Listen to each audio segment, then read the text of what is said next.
দুই ছাত্র উপদেষ্টার পদত্যাগের পর থেকেই শূন্য হওয়া মন্ত্রণালয়ের দায়িত্ব নেবেন কারা তা নিয়ে বিভিন্ন মহলে শুরু হয়েছে নানা আলোচনা। আসিফ মাহমুদ দুই মন্ত্রণালয়ের উপদেষ্টার দায়িত্বে ছিলেন। স্থানীয় সরকার, পল্লী উন্নয়ন ও সমবায় মন্ত্রণালয় এবং যুব ও ক্রীড়া মন্ত্রণালয়ের দায়িত্ব সামলিয়েছেন তিনি। অন্যদিকে মাহফুজ আলম তথ্য ও সম্প্রচার মন্ত্রণালয়ের উপদেষ্টার দায়িত্বে ছিলেন। নিয়মানুযায়ী প্রধান উপদেষ্টা পদত্যাগপত্র গ্রহণ করার পর মন্ত্রিপরিষদ বিভাগ থেকে প্রজ্ঞাপন জারি করা হবে। তবে সরকারের বিভিন্ন সূত্র জানিয়েছে, তফসিল ঘোষণার পর নতুন উপদেষ্টা নিয়োগ দিলে সমালোচনা সৃষ্টির আশঙ্কা থাকায় খালি হওয়া ৩ মন্ত্রণালয়ে শেষ মুহূর্তে এসে নতুন উপদেষ্টা নিয়োগের সম্ভাবনা কম।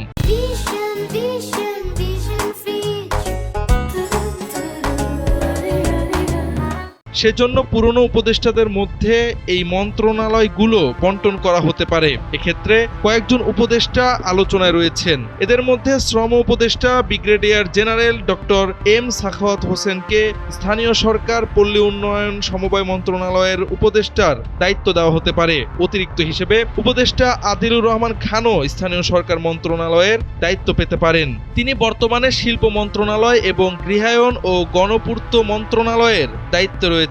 অন্যদিকে তথ্য ও সম্প্রচার মন্ত্রণালয় এবং যুব ক্রীড়া মন্ত্রণালয়ের দায়িত্ব পেতে পারেন উপদেষ্টা সৈয়দা রিজওয়ানা হাসান। রিজওয়ানা বর্তমানে পরিবেশ, বন ও জলবায়ু পরিবর্তন মন্ত্রণালয় এবং পানি সম্পদ মন্ত্রণালয়ের দায়িত্বে রয়েছেন। উপদেষ্টা পদমর্যাদায় প্রধান উপদেষ্টার বিশেষ সহকারী নিয়োগ পাওয়া অধ্যাপক আলী রিয়াজকে তথ্য ও সম্প্রচার মন্ত্রণালয়ের দায়িত্ব দেওয়ার বিষয়েও আলোচনা হচ্ছে।